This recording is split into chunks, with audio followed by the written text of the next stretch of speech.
Hi, everybody. I was a classroom teacher for 15 years, and I'm still a teacher at heart. Only now I teach people about restorative practice. And restorative practice offers language, skills, tools to consciously build positive relationships and to manage conflict when it occurs in a healthy way. And I'm going to share one of those tips with you tonight.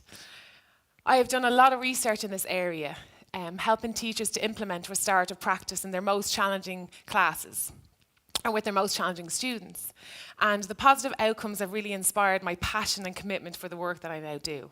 I really believe in it as a teacher, as a human being in the world. I feel it has so much to offer us all.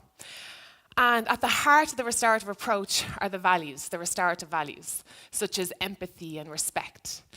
And I will share a time with you where I'm really rocking those values in my classroom. But first, I'm going to tell you a story about a time where I've armoured up and disconnected.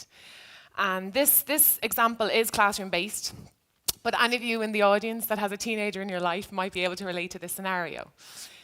It's a Thursday afternoon, and I'm tired, a little bit overwhelmed, and one of my lovely students, Lauren, comes in without her homework done. And I jump straight to the attack, giving out. And she raised her eyes to heaven. And I say, "Did you just raise your eyes to heaven?" And she says, "Yeah." And I said, "Well, we'll see about that after school at 3:30. And she said, "No, we won't, because I won't be there." And I said, "Oh, yes, you will. And if you're not there, you'll be in big trouble." I didn't quite know what the trouble was going to be, but I knew I was going to put a lot of effort and energy into finding it, And at the time, I'm the poster girl in my school for restorative practice. And I could hear this voice in my head saying, "What are you doing?" And I can't help it, I'm just on one and it escalates. The whole class is like that. I go home with a headache.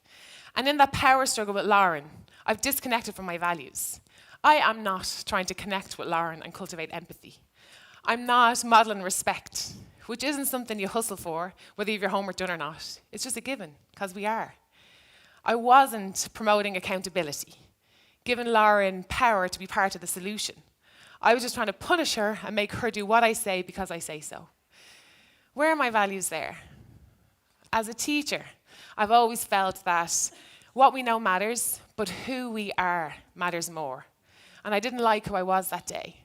I wasn't being my best self, although I was probably doing the best I could in that moment, because calm is a superpower.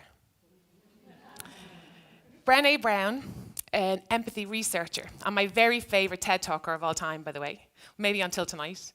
But she says that calm is a practice, that it's not like we're born, you're a calm person or you're not. Calm people practice two things before they respond. Do you know what they do? They breathe and they ask questions. So the next day, Lauren comes in like this and she sits down, she's looking at me. And if I'm being totally honest, part of me is like, "Oh, it's on." And then I breathe. And I ask myself a very powerful question. And this question has been a great friend to me over the years. It's, who do I want to be in this situation? And of course, I want to be someone that models and lives my values. What's brilliant about restorative practice is that it offers a scaffold, an explicit language to breathe life into the values. So they're values in action. Especially helpful in times of challenge when we can easily armour up, disconnect and miss our opportunity for empathy. So I invite Lauren to connect with me by asking and modelling these very 6 simple questions. And I say, "Look, Lauren, I just want to discuss what happened yesterday with the homework, okay?" And she says, "Yeah." And I said, "At the time, I wasn't thinking, and I went straight to the attack. And since then, I'm thinking I really could have handled that better. I'm sorry for how I spoke to you." And she said to me straight away, "Miss, you're grand, I was pure cheeky." And I said, "Look, from your perspective, what happened?" And she said, "Well, I came in, I didn't have my homework done, you went mad at me." And she said, "I was a bit cheeky." And I said, "Okay." I said, "Look, what were you thinking at the time?" And she said, "I was thinking, had I done something on you, or you didn't like me or something? I've never seen you go on like that before." And I said, "No, my mum was sick at the time." I said, "Lauren, my mum's not well, and I'm tired, and I think I just probably took it out on you, I said, "What are you thinking now?" My 3rd question. And she said, "You were just having a bad day." I said, "I was just having a bad day." I said, "Look, 4th question, who was affected by that?" I said, "I know I was very stressed." I said, "I took it to the next class. And I was felt a bit guilty when I went home. I said, how about you? And she said, yeah, I was upset. She said, I was a bit embarrassed. And she said, I was kind of worried about coming here today. I said, I'm sorry, I know. And she said, no, I'm sorry too. And I said, okay, well, look, what could we have done differently? Fifth question.